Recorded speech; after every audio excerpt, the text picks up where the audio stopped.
agaasimaha guud ee wasaaradda haweenka madaxda jaamacadaha Soomaaliyeed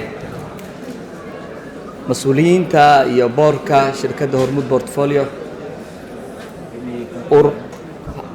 ururka jaamacadaha Soomaaliyeed gudoomiyaha Carab midowga ururka jaamacadaha Afrika wakiilka Soomaaliya Dr. Abdulqaadir waalidiinta sharafta leh ardayda wiilal iyo gabdhaba leh saxafiyiinta culimada gudoomiye ku-xigeenada jaamacadda iyo tiimka maamulka jaamacadda Hormuud dhammaantiin assalaamu calaykum waraxmatullaahi wabarakaatuhu. runtii maanta waxaan aad iyo aad ugu faraxsanahay in aan u tahniyadeeyo ardaydaas ku dhawaadka ah 500 wiilal iyo gabdhaba leh oo marxalad adag soo maray isla soo kifaaxnay halgan dheer soo wada galnay maantana ayaga iyo waalidiintooda halkaan aan u fadhino inaan u hambaliyeyno u tahniyadeyno farxadana la qaybsanno waxaan leenahay ilaahay ayaa ku mahadsan arrinkaas waana idinku tahniyadeynaynaa. marka labaad waxaan aad iyo aad ugu mahadcelinayaa dhammaan ka soo qaybgalayaasha mas'uuliyiinta waqtigooda qaaliga ah noo huray in ay noogu deeqaan tahniyadaas iyo bogaadintaas ee jaamacadda Hormuud waxqabadkeeda ay halkaan ku sheegaan. waxaan leeyahay waqti qaali ayaa soo bixiseen madaxa ayaa noo saaran tihiin waan idin qadarinaynaa waana idin mahadcelinaynaa maadaama goob waxbarasho waqtigiina aad ku bixiseen waxaan leenahay ilaahay ajir ha idinka siiyo guuleysta. ardaydeena qalinjabisa waxaan leeyahay 3 shay. kow marka ugu horeysa alxamdulilah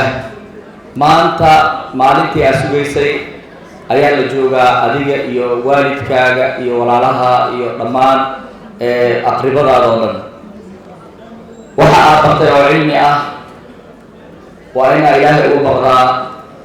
cilmigu faa'iido ma yeesho haddaanan lagu darin baqdinka ilaahay markaas ayuu faa'iido yeeshaa marka ilaahay uga baq wixii ugu baray. tan labaad waa inaad inta badan waad shaqaysaan meelaha aad ka shaqaysaan waa inaad kula dhaqantaan mucaamalo wanaagsan deganaan iyo dabeecad wanaag adiga ayay ku anfacee meesha aad ka shaqaysidna waa anfacaysaa. waxaan rajaynayaa marka in dardaarankaas aad qaadataan. tan saddexaad waalidiin badan ayaan aragnaa ardayda qaar ka mid ah inaysan waxba ku soo celin waalidkii intaas la soo kifaaxay. waxaan leenahay ardayahay haddaad suuqa gasheen oo wax gacantiina wax qabatay gadaal ha loo fiiriyo hooyo iyo aabe iyo walaalo iyo cid kastoo gacan ku soo siisay iyo ummadda Soomaaliyeed oo dhan waxaa u qaban kartid. marka baabuur ha iska gadanin iska guursanin hore ha u soconin ayadoo waalidkaa kusoo fiirinaayo wax alle wixii lagu soo bixiyey waa inaad ku soo celisaa gurigii iyo aabbii hooyo iyo adoon mustaqbalkaaga iloobaynin. taasna waa waxyaabaha aan aragnay waalidiinta qaar ka cabudaan ma badno laakiin haddana inaan ku baraarujinno ayaan rabnaa in hooyo iyo aabbo iyo walaalo iyo dadkoo dhan gadaal in loo fiiriyo aan horey isaga socnin. annaka jaamacadda Hormuud ahaan 6 kuliyadood oo ugu horeysa kuliyadda engineerinka kuliyadda computer science-ka iyo kuliyadda dhaqaalaha iyo kuliyadda beeraha iyo kuliyadda aadaabta iyo kuliyadda shareecada oo waqaf ah oo ardayga waxba laga qaadin dhigatana ilaa 140 arday ayaa gacanta ku haynaa annagoo kaashanayna ilaahay subxaanahu wa tacaala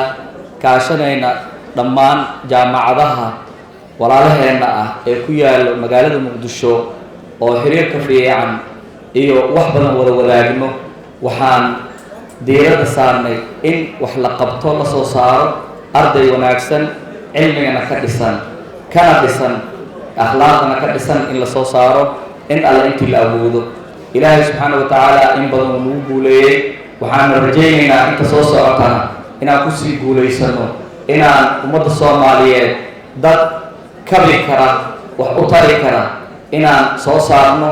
oo hadafkeenu uu yahay adduun iyo aakhiraba ardaygaas inuu ka fikiri karo kaliya maadi uusan noqonin maxaa lahaa waxa uu baranayo dadaalkaas ayaan ku jirnaa waana wadaynaa waa waxa aan wax u baranay waa waxa aan rabno in mujtamaceena wax ugu qabanno marka dhammaan waxaan kaashanaynaa ilaahay iyo waxaan kaashanaynaa shirkadaheena oo Hormuud Portfolio shirkad Hormuud oo aasaastay jaamacadda boorkeedana dad hadda nagala joogo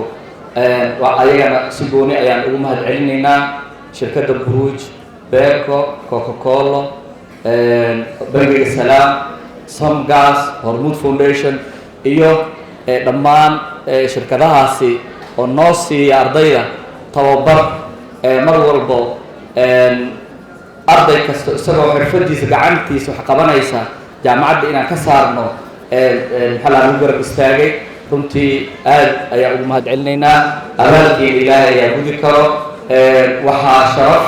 iyo wanaag idinku filan inaad aragtaan wixii aad aasaasteen oo wax soo saar yeeshay oo waxna qabtay mujtamacin wax ku celinaayo taas ayaa Hormuud Portfolio dhammaantood sharaf ugu filan marka waxaan leeyahay mar kale waxaan aad iyo aad idinku mahadcelinaynaa waqtigiina qaaliga idinkoo mas-uuliyiin ah oo dad badan idin sugaayo wax badan idin sugaayo waqti badan inaan inta idinku xayirnay aadaan idinkaga mahadcelinaynaa raalli naga noqda xafladeena insha allahu tacaala waa soo gabagabaysanaynaa wajazaakum allahu khayran wassalaamu calaykum waraxmat ullahi wabarakaatuh